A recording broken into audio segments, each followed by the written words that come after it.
जोहार। कृषि दर्शन के इस अंक में आप सभी किसान भाई बहनों का तहे दिल से स्वागत करते हैं। आज भी हम नई नई जानकारियों के साथ आप सभी किसान भाई बहनों के लिए हाजिर हो गए हैं। चलिए शुरुआत करते हैं कृषि समाचार से।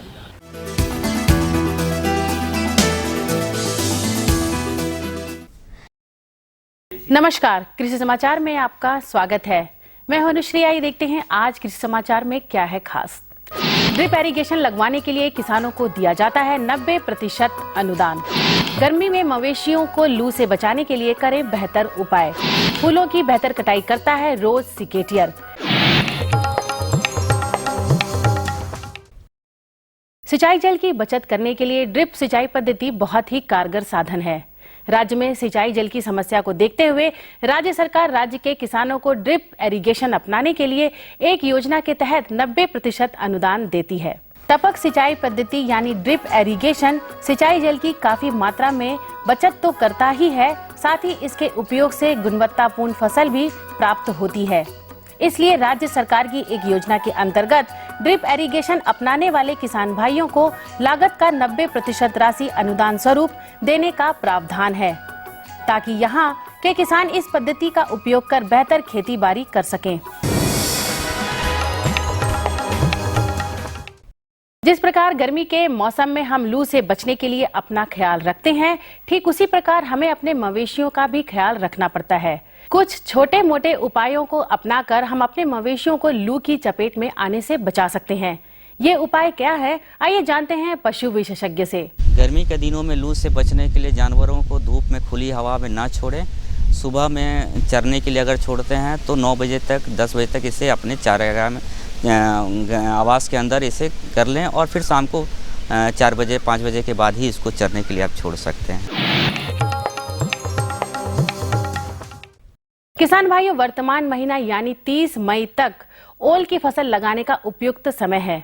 ओल की अच्छी उपज पाने के लिए किसान गजेंद्र नामक प्रभेद लगा सकते हैं। बेहतर और गुणवत्तापूर्ण फसल पाने के लिए किसान क्या क्या कृषि कार्य करें, बता रहे हैं कृषि विशेषज्ञ। ओल की वैरायटी जो है गजेंद्र वैरायटी है, उसका लगाने का समय जो है 1 मई से लेके 30 मई तक अवश्य लगा देनी चाहिए किसानों को। और उसको जो है गड्ढा खोदने का समय अभी चल रहा है, उसको जो है गड्ढा अभी किसान खोद दें 2 फीट लंबा, 2 फीट चौड़ा, 2 फीट गहरा, और उसमें जो है खूब धूप लगने दें। 1 महीना जो तिरतिराती धूप लगेगी तो उससे जो है जो दीमक होता है वो मर जाएगा। और फिर जब एक बार उसमें आग लगा दें, पत्ता वत्ता डाल के आग लगा दें, तो एक फास्फोरस का भी काम करता है, प्लस जो दीमक इधर उधर रहता है सब मर जाता है, जिससे किसान की फसल में बहुत ही उपज में अच्छी होती है। किसान भाइयों, आने वाले खरीफ फसलों में अच्छी पैदावार लेने के लिए अभी अपने खाली पड़े खेत की गहरी जुताई कर लेनी चाहिए। गर्मियों में खेत की जुताई करने से मिट्टी की गुणवत्ता में सुधार आता है, जिससे फसल अच्छी होती है। ग्रीष्मकालीन जुताई के और भी फायदे हैं, जिन्हें जानने के लिए चलते हैं कृषि विशेषज्ञ के पास। किसान भाई, आप ध्यान दें कि जैसी अभी मौसम चल रही है उस मौसम के अनुसार किसान भाई को अपने अपने खेतों की जुताई कर देनी चाहिए, ताकि इस नमी का जिससे उसमें संरक्षण हो सके और आने वाले समय में आप जो है खरीफ में ठीक अच्छी प्रकार से आप अपने खरीफ फसलों की बुआई कर सके।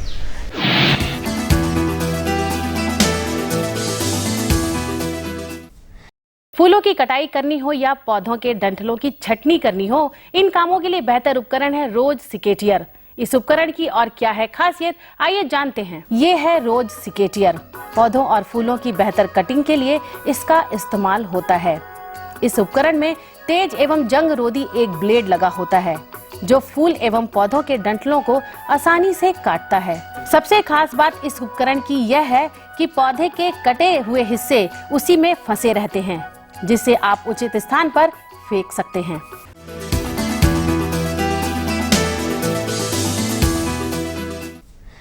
कृषि समाचार में अब बारी है कृषि जगत के एक सफल व्यक्तित्व से मिलने की।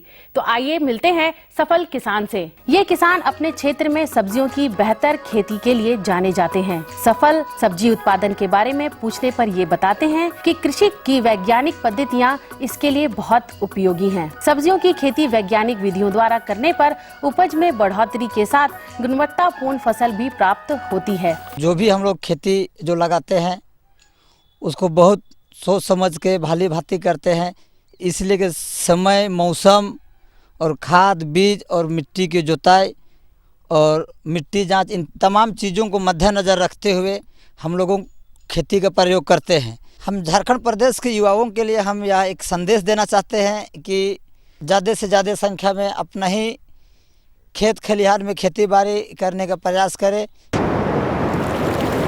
और अब एक नजर राज्य के कुछ प्रमुख शहरों के मौसम के मिजाज पर। आज राज्य के कुछ प्रमुख शहरों के तापमान इस प्रकार दर्ज किए गए। रांची अधिकतम 39, न्यूनतम 23 डिग्री सेल्सियस। देवघर अधिकतम 43, न्यूनतम 25 डिग्री सेल्सियस। गोड्डा अधिकतम 43, न्यूनतम 26 डिग्री सेल्सियस। कोडरमा अधिकतम 40, न्यूनतम 24 डिग्री सेल्सियस। चाईबासा अधिकतम 42, न्यूनतम 25 डिग्री सेल्सियस और हजारीबाग अधिकतम 39, न्यूनतम 24 डिग्री सेल्सियस।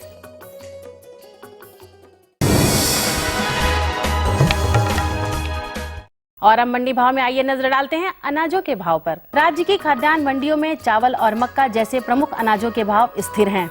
दलहनी अनाजों में थोड़ी नरमी आई है। अन्य अनाजों मूल्यों में कोई विशेष उतार चढ़ाव नहीं दर्ज किया गया। उधर सब्जी मंडियों में हरी सब्जियां सामान्य हैं, परंतु बाजारविदों का मानना है कि आने वाले समय में सब्जियों के दाम बढ़ेंगे। आज भी के कुछ प्रमुख अनाजों के भावों पर नजर डालें तो वे इस प्रकार रही। चावल मोटा न्यूनतम 1350, अधिकतम 2300 रुपए। चावल मध्यम न्यूनतम 2100, अधिकतम 2600 रुपए। गेहूँ न्यूनतम 1400, अधिकतम 2000 रुपए। दाल अरहर न्यूनतम 10,750, अधिकतम 12,300 रुपए। दाल मसूर न्यूनतम 5,400, अधिकतम 6,800 रुपए। दाल चना न्यूनतम 4,900, अधिकतम 5,600 रुपए। सरसों तेल न्यूनतम 9,300, अधिकतम 10,100 रुपए। आलू न्यूनतम 800, अधिकतम 1,100 रुपए और प्याज न्यूनतम 1,450, अधिकतम 1,800 रुपए। कृषि समाचार में आज इतना ही। अगले दिन अगले अंक में फिर मुलाकात होगी कुछ ताजा तरीन खबरों के साथ।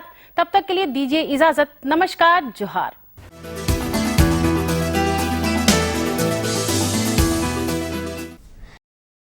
कृषि समाचार के अंतर्गत आपने देखा मंडी भाव, जाना मौसम का हाल और कृषि की नई नई तकनीक और उपकरणों की भी जानकारियाँ ली। तो चलिए हम जानकारियों का सिलसिला आगे बढ़ाते हैं, लेकिन उससे पहले लेंगे एक छोटा सा विराम। तब तक आप देखिए ये संदेश।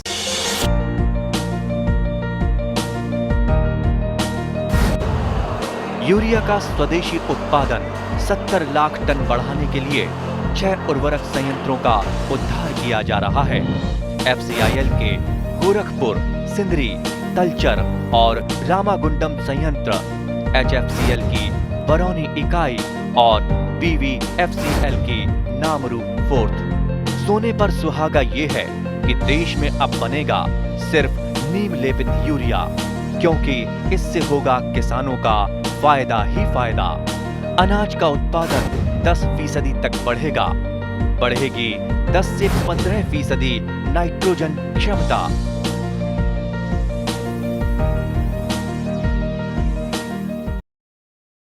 विराम के बाद आप सभी का स्वागत है। किसान भाई बहनों, मक्के की खेती अब हम हर मौसम में कर सकते हैं। आज हम खास करके जानेंगे कि गर्मा मक्के की खेती किस प्रकार से की जाए, खेत की तैयारी किस तरह से की जाए, उनकी उन्नत किस्में क्या हैं। तो चलिए इसी के बारे में आज हम जानकारी लेंगे अपने विशेषज्ञ डॉक्टर अशोक कुमार से, जिनसे बातचीत करेंगे हमारे सहयोगी संजय कुमार से। झारखंड की जलवायु मक्का फसल की खेती के लिए उपयुक्त मानी जाती है। खेत का चुनाव, उन्नत प्रभेदों की जानकारी, बीजोपचार का महत्व और उर्वरकों का सही मात्रा के प्रयोग से हम मक्का फसल से अच्छा उत्पादन प्राप्त कर सकते हैं। मौसम के बदलाव से तापमान में वृद्धि हो जाती है। अतः गर्मी में फसलों को लगाने के पूर्व बहुत सारी बातों का ख्याल रखना जरूरी होता है। ठीक ढंग से देखभाल न करने की स्थिति में हमें हमारे फसलों से बहुत कम उत्पादन प्राप्त होता है। वैज्ञानिकों के सलाह पर हमें मिट्टी जांच करानी चाहिए, जिससे हमें पता चल जाता है कि मक्का फसल के लिए हमारी मिट्टी में मौजूद उर्वरा शक्ति प्रचुर मात्रा में है या नहीं।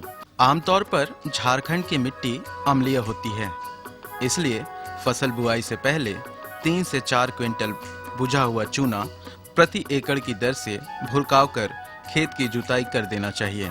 मिट्टी जांच के बाद खेत की जुताई कर पाटा से मिट्टी को समतल कर देना चाहिए, जिससे मिट्टी हल्की और भुरभुरी हो जाती है और बीजों का सही अंकुरण होता है।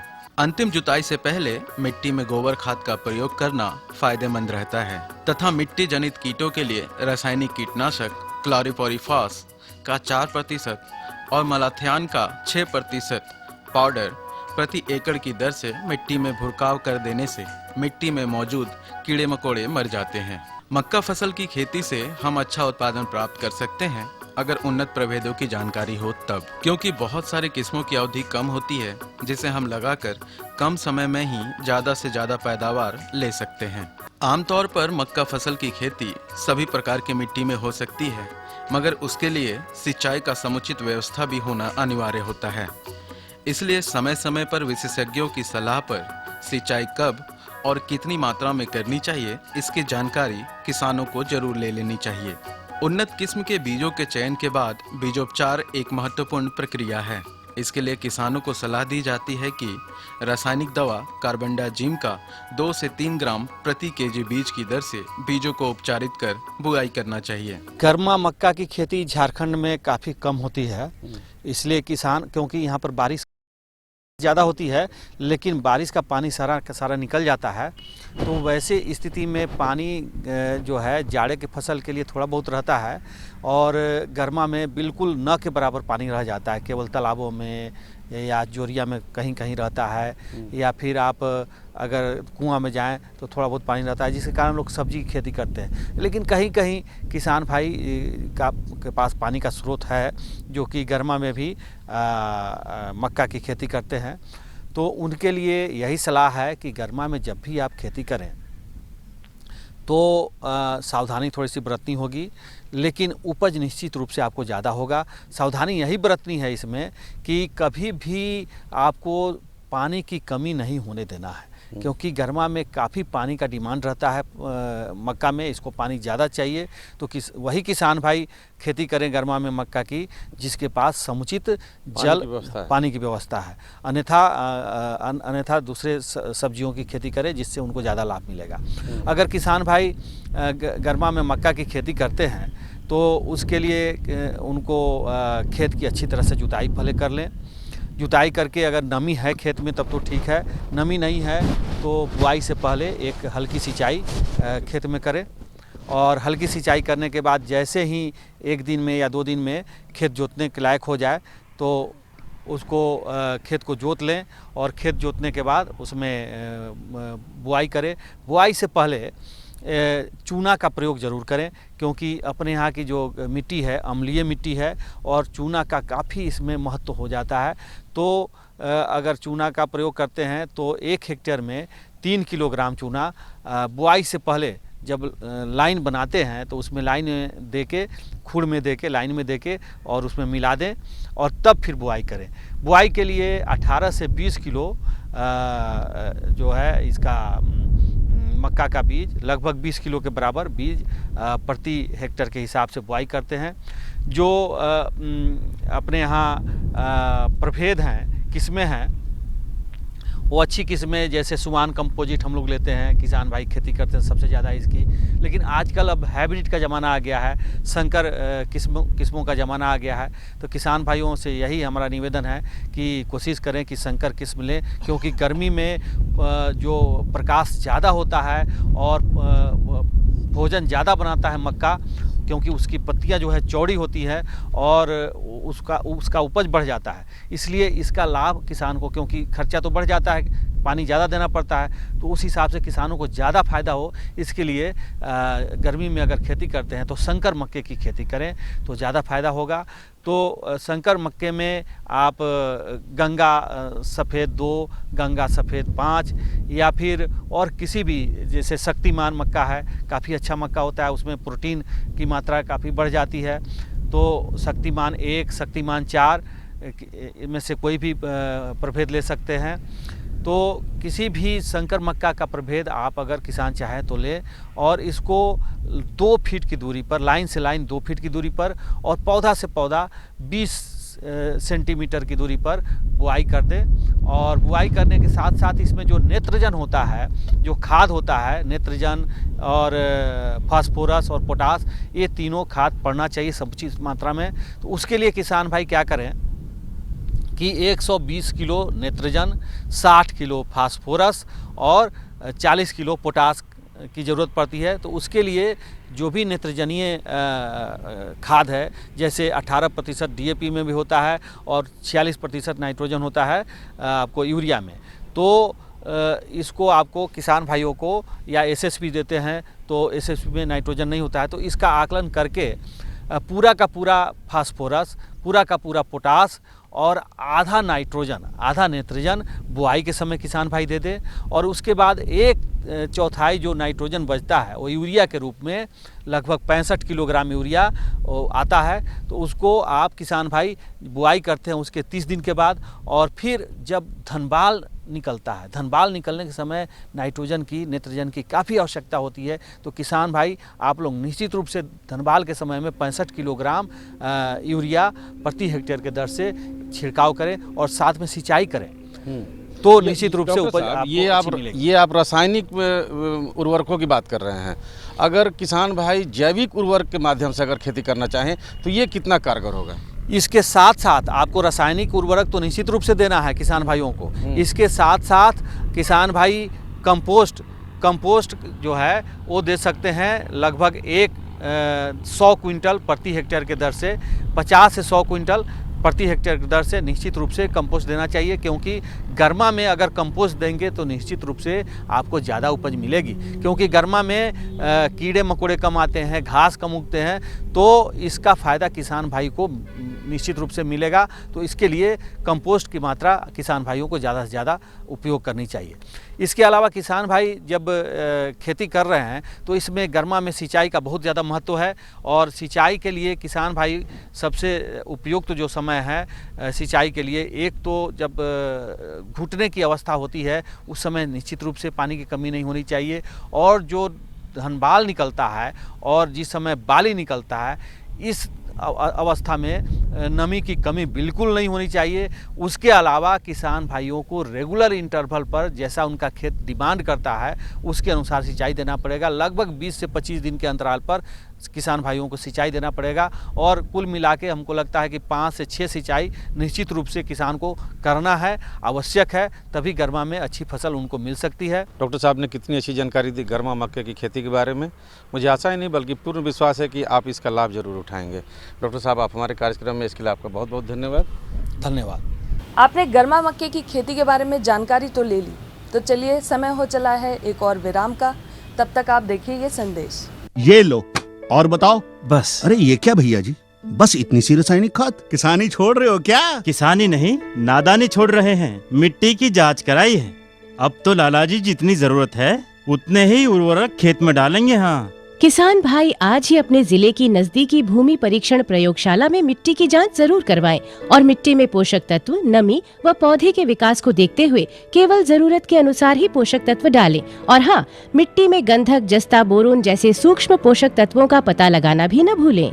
उर्वरक और जैविक खाद के सही उपयोग से भूमि का उपजाऊपन बनाए रखें, उत्पादकता बढ़ाएं, खर्चा घटाएं और बहुमूल्य विदेशी मुद्रा बचाने में भी सहयोग दें। और हाँ, धीमी गति से नाइट्रोजन उपलब्ध कराने वाले उर्वरकों जैसे नीम लेपित यूरिया को प्राथमिकता दें और यूरिया का पत्तों पर छिड़काव करें। अरे वाह, तू तो सचमुच समझदार हो गया रे। अधिक जानकारी के लिए संपर्क करें जिला कृषि अधिकारी या किसान कॉल सेंटर। विराम के बाद आप सभी का एक बार फिर से स्वागत है। किसान भाई बहनों लत्तेदार सब्जी जैसे कि कद्दू, झींगी इत्यादि इसकी खेती करते हैं। कभी कभार इसमें कीट भी लग जाते हैं जिससे फसल नष्ट हो जाता है। तो चलिए आज हम जानेंगे कि कीट प्रबंधन कैसे करें। इसके बारे में हम सीधे जानकारी के लिए चलते हैं अपने विशेषज्ञ डॉक्टर मधुकर के पास, जिनसे बातचीत करेंगे हमारे सहयोगी भानु घोष। किसान भाइयों नमस्कार, कृषि दर्शन के इस कार्यक्रम में आपका स्वागत है। किसान भाइयों, आज हमने आपके लिए विषय रखा है लत्तेदार सब्जियों में कीट प्रबंधन, और इस विषय पर जानकारी देने के लिए आज हमारे साथ है श्री मधुकर कुमार। आइए इनका स्वागत करते हैं। मधुकर जी, आपका हमारे इस कार्यक्रम में स्वागत है। नमस्कार किसान भाइयों। मधुकर जी, जैसा कि हमने शुरुआत में विषय लिया है लत्तेदार सब्जियों में कीट प्रबंधन, तो सबसे पहले आप हमारे किसान भाइयों को बताएं कि लत्तेदार सब्जियों में कीट प्रबंधन वो किस प्रकार करें। देखिए किसान भाइयों, अभी जो है हमारा फसल चल रहा है, जो फसल है वो गर्मा फसल है। इस समय हमें नेनुआ, झींगी, कद्दू, ये वर्गीय जो फसल लत्तेदार फसल है, ये फसल हम उगा रहे हैं। इस फसल में हमें 3-4 तरह के कीट बहुत ज़्यादा प्रॉब्लम करते हैं, बहुत ही विनाशकारी होते हैं। जैसे बुढ़िया होता है, उजले मक्खी होता है। ये सब जो है हमारा जो फसल है इसको 40 से 80% तक हमारा नष्ट कर देता है। तो हम सबसे पहले हम कोशिश करेंगे कि शुरुआती जो हम मिट्टी की तैयारी करते हैं उस समय गर्मा खेत की जुताई ज़रूर करें। उसके बाद जब भी हम फसल लगाते हैं तो यूरिया की मात्रा कम दें, यूरिया की मात्रा जो अनुशंसित हो वहीं दें। और पानी जब हम देते हैं तो पानी जिस समय हमें ज़रूरत हो तभी पानी हम दें। ये नहीं कि बार बार हम पानी देते हैं तो ये हमारा हरियाली तो बढ़ा रहता है, हरियाली के चलते हमारा जो फसल जो है जो अच्छा दिखता है, फल भी उसमें लगते हैं, लेकिन कीट का जो प्रकोप है वो ज़्यादा हो जाता है। इसलिए किसान भाइयों, जो भी साग सब्जी हम इस समय गर्मा में हम लगाते हैं, लत्तेदार में हमें सबसे प्रॉब्लम मुख्य होता है वो वाइट फ्लाई, उजला मक्खी। उजला मक्खी के चलते हमारा होता है क्या कि जब भी हम खेत में हम घुसते हैं तो भन करके उजला मक्खी उड़ते रहता है। उसको बचाने के लिए हम सबसे पहले कोशिश करेंगे कि नुभान नाम की दवा आती है एक, वो नुभान नाम की दवा का हम स्प्रे करें 2 ml प्रति लीटर पानी में डालकर हम उसको स्प्रे करें। ऐसी दवा का हम इस्तेमाल करें जो गैस फॉर्म कर दे, क्योंकि जब भी हम दवा का देते हैं तो दवा देते हैं तो वो उड़ जाती है, जो कीट उड़ जाते हैं उसके लिए हमें दवा देने के लिए 2-3 चीज़ की बहुत ज़रूरी होता है।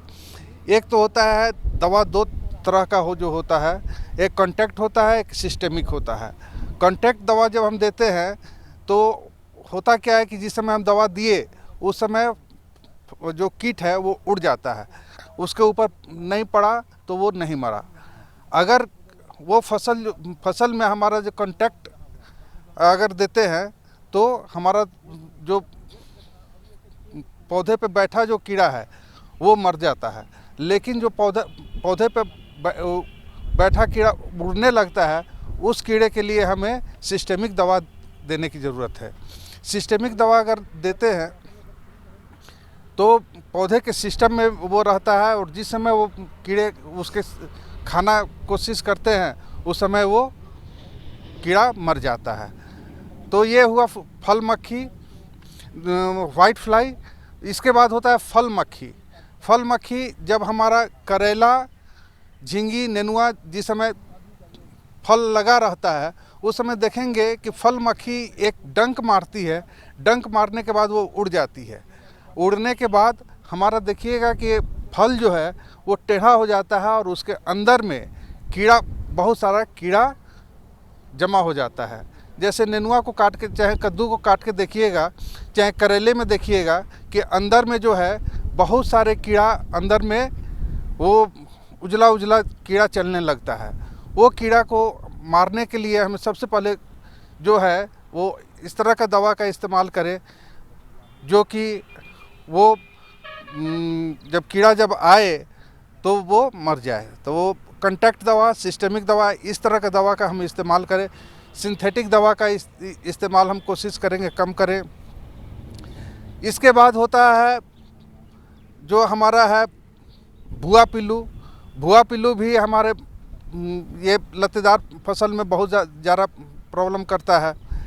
तीसरा है भुआ पिल्लू को मारने की जो सबसे अच्छा अचूक दवा है, जो भुआ पिल्लू को ही हम 10-15 भुआ पिल्लू को कलेक्ट कर लें और भुआ पिल्लू को मसल कर उसका रस निकाल लें और उस रस को ही उसके ऊपर छिड़क दें, भुआ पिल्लू हमारा जो है वो सारा मर जाएगा।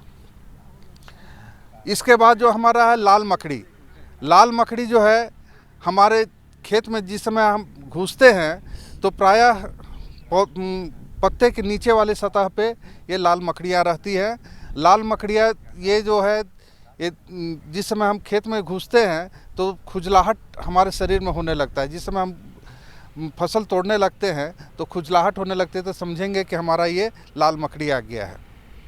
तो इस समय जो है इमिडाक्लोप्रिड नाम की दवा आती है। इमिडाक्लोप्रिड दवा को हम 1 ml प्रति लीटर पानी में डालकर स्प्रे कर सकते हैं।